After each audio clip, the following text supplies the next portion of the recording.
You're on. Hey everyone, it's Will Regan here in the Sportsblimp. A week of sports in a minute.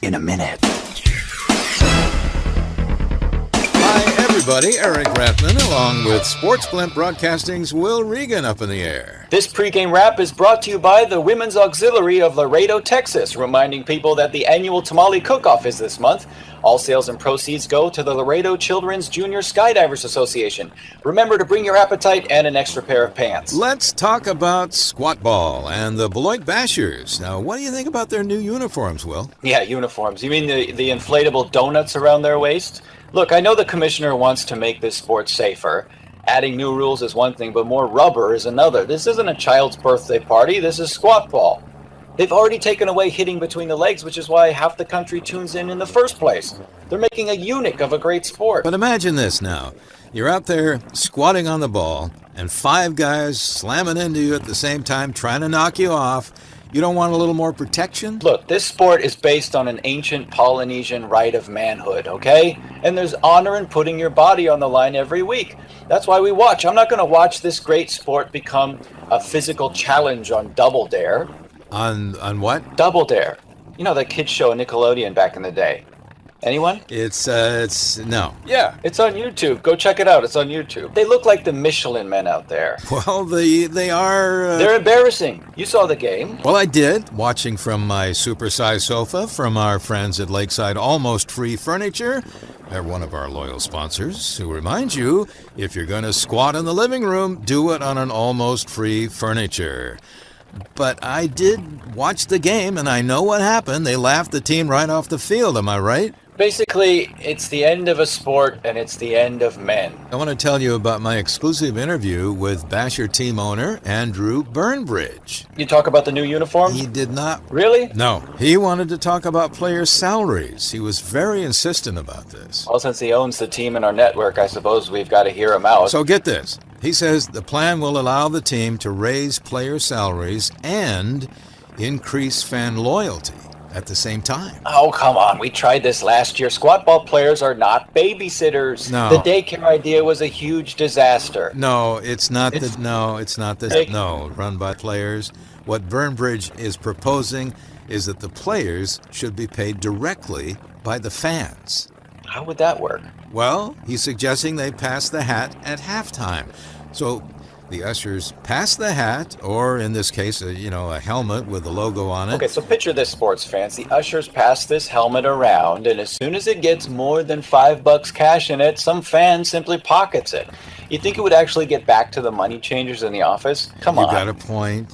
So listen, so I'm there with a 20, and I'm going to ask the usher if he can break it down so I can put in a 5 spot. What about just put another $12 onto the price of beer? That would bring the price of beer to maybe $48. That's a sobering number. It is. Sorry, I had to say that. In pleading his case, Burnbridge points out that the team ownership, they pay for, honor snacks in the locker room, bus transportation to away games, and all that big overhead stuff. Hey, is Mr. Burnbridge going to be part of the halftime show on opening night again this year? I got to say this guy is a good sport, and you've got to say he's a good sport too. He's a good sport. Last year, he flew with that precision parachuting team from the East Beloit Senior Center. Yeah, and by the way, why is parachuting...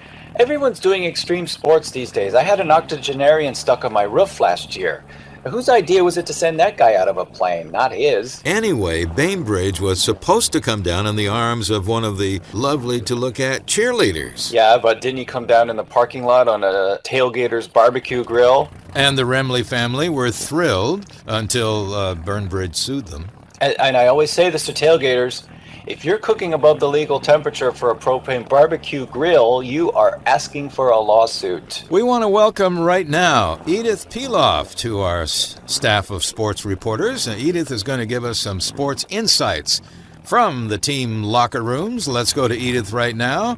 She's in the Basher locker room. Edith. Eric, this is a team in transition. That is to say, they're not here because the game was over several hours ago.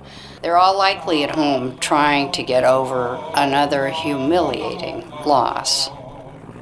Edith, so the team is not in the locker room right now. Can I ask, who is that singing? That's Carl Bouvier, the stadium maintenance man. He's taking a shower. Let me get his reaction to this upset loss. Edith, can you let Carl shower solo?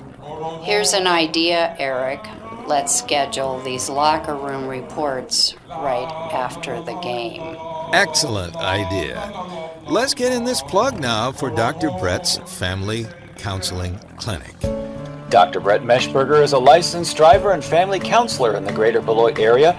If you have a sports phobia that's preventing you from achieving your athletic dreams, can't compete in a marathon, a half marathon, a 10K, can't walk around the block, it may be your head. See Dr. Brett Meshberger through hypnosis and fright training. He'll have you running for your life. Call him today at 1-800-DR-B. 10% discount with your MTA bus pass. Now it's time for Keys to the Game with Eric Ratlin and Will Regan. Thank you, Johnny. The keys to the game are brought to you, or is brought to you, by Soapy the Clown Drive-Thru Car Wash on Madison Boulevard, Northeast in downtown Beloit, where every weekend is a happy birthday weekend. Is your little one having a birthday? Take him to Soapy the Clown Drive-Thru Car Wash, and he can ride through the wash with Soapy the Clown himself. They can share a happy birthday Twinkie while Soapy makes him a balloon figure of his favorite superhero. Maybe Silver Claw, or Hawkwoman 2, or Silver Hawkwoman the Third. I think it's fun when Soapy rolls down the window and crawls out during the sud cycle. Don't you? I do too. And a lot of people enjoy that.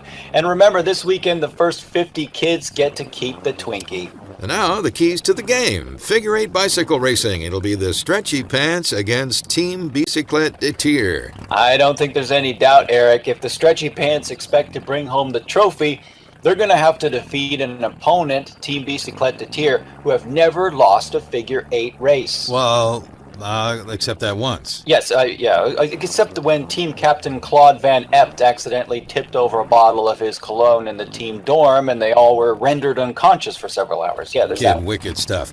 But let's look at the Stretchy Pants strategy. They're going to ride side saddle through the intersect this time. The idea here is to leap from their bikes just before any collision, hopping onto a team member's bike, kind of switching bikes and avoiding any impact. The bikes just sort of fly through the figure 8 intersection on their own. It's going to be something to see if they can pull it off. Then another team member hops onto the bike right after the intersection. The bike never stops rolling, and if the bikes do collide, well, then I guess nobody gets hurt. Is that legal? I want to mention that Brody Degas will be racing, fully recovered from last week's terrible pileup at the intersection. He's still got that spoke in his ear. They say there's no way they can take it out and still have him remember his name. Wow. I think I have got problems.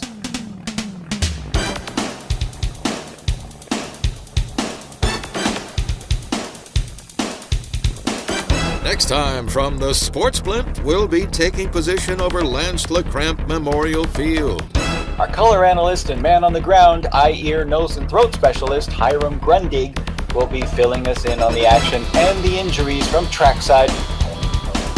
It's all happening next time on the Sportsblimp, All Sports Network.